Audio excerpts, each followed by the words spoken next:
共同制定学习与生活的目标计划。有一晚，妈妈在客厅喊：香香，功课写了没？房门传来一句：等一下了。过了15分钟，妈妈走过去，门缝透出荧光、蓝光。她推门一看，香香正全神贯注地打游戏。她怒不可遏：你不是说在写功课？香香气回去：你每天只会念功课，难道我就不能有自己的时间吗？门砰一声的关上，妈妈站在门口，一时之间鼻子酸了。她不是不知道孩子压力大，只是更不知道该怎么让他重新振作，重新有目标。到底要怎么让青少年既有自信，又能主动学习？不是一直要我们盯。如果你也曾在亲子冲突中无奈落泪，这堂课可能是你一直在找的解方。进入青春期的孩子，像是在经历一场灵魂搬家的过程。曾经那个吵着要你陪睡的小可爱，忽然变成天天锁门，手机不离身，问什么都只回好，不知道，很烦的冷面少年少女。很多父母会问，我真的很想帮他，可是讲什么他都觉得我在烦他。这并不是你爱太多，而是你用的方式让孩子觉得他没有空间。青春期的孩子在寻找的是我是谁，我能不能决定我的人生，我可不可以不用活成你要的样子。所以当我们一直用为你好的语气要求他照着我们的方式走，他会有一种那是你的人生，不是我的反弹。不是他不需要目标，而是他想要的是自己选择目标的权利。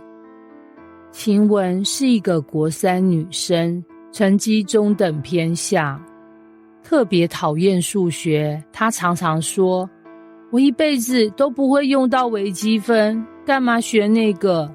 她妈妈很着急，一直帮她安排补习，报名模拟考，还逼她看读书方法的影片。结果两人几乎天天吵架。直到有一天，她妈妈心累了，说，不然这样，我们不要讲成绩，你跟我说，你想过什么样的生活？晴雯愣了一下，然后说，我想开一间宠物咖啡厅。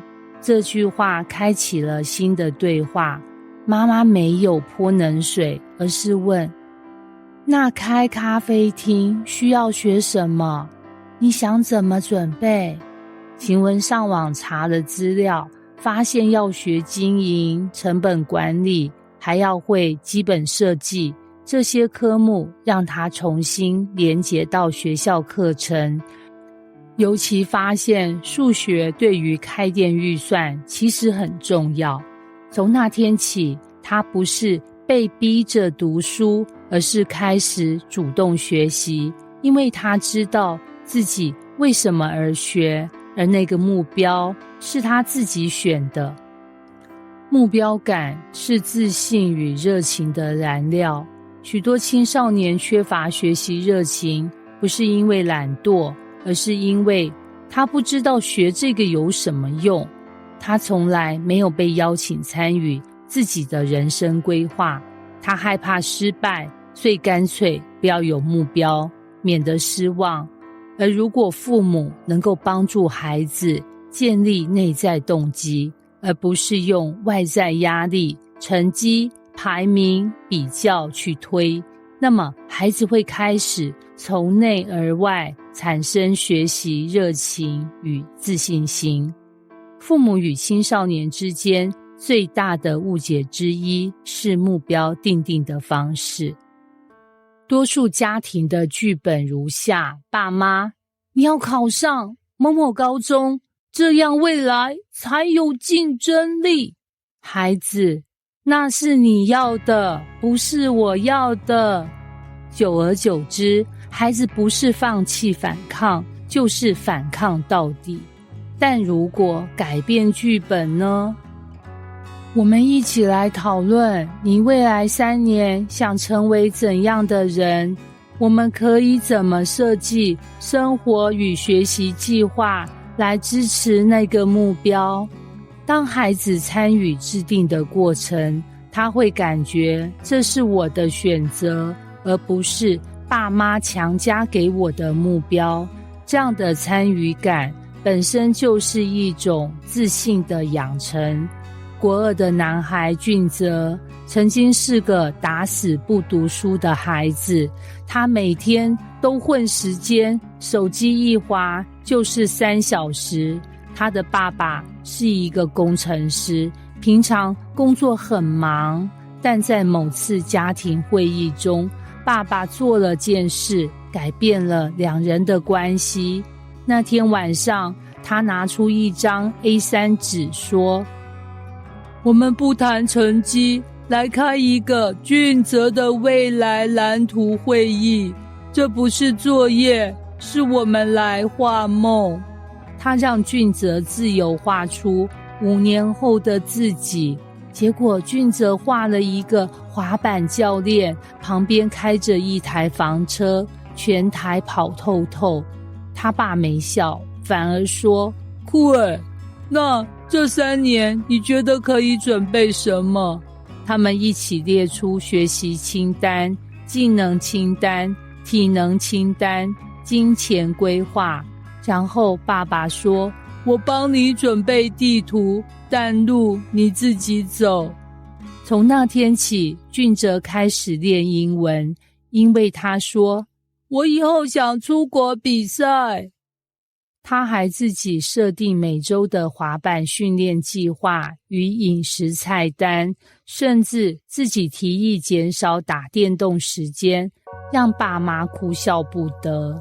你会发现，青少年的热情从来不是没有，而是被错误的框架压住了。帮助孩子制定目标的5个黄金原则： 1. 先从生活愿景而非学业成绩出发，问他你理想中的人生是什么，而不是你要考几分。这样能打开他对未来的想象，建立内在驱动。2. 目标要由孩子自己说出来，而非父母强加。你可以引导、提问、陪伴，但让孩子说出口的目标才会成为他的责任感来源。3. 帮他把大目标拆解成可执行的小步骤，例如想学英文，可以拆成每周看1部英语影片，每天背5个单字，每月做1次简单英文自我介绍。当目标具体可行，孩子才会有成就感。4. 记得留下自由区域与弹性时间，不要让计划变成压力来源。孩子需要感觉，我可以调整，我不是被控制，这样他才会认领计划，不是逃避压力。5. 定期回顾与庆祝进展，而非只检讨缺失。即使只是达成一小步，也要庆祝，说我看到你很努力，真的进步了。孩子需要的不只是目标，更是看见他努力的大人。结语：当孩子感觉自己能掌舵，他才会愿意起航。青少年就像一艘刚刚想要自己开的船，他渴望自由，却不见得知道方向。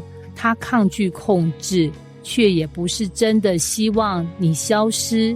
当我们从掌舵者变成地图提供者，从命令者变成一起讨论目标的伙伴。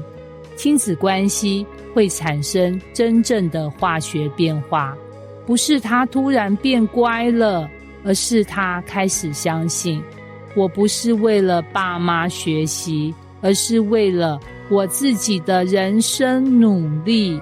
而我知道我的父母愿意站在我这边。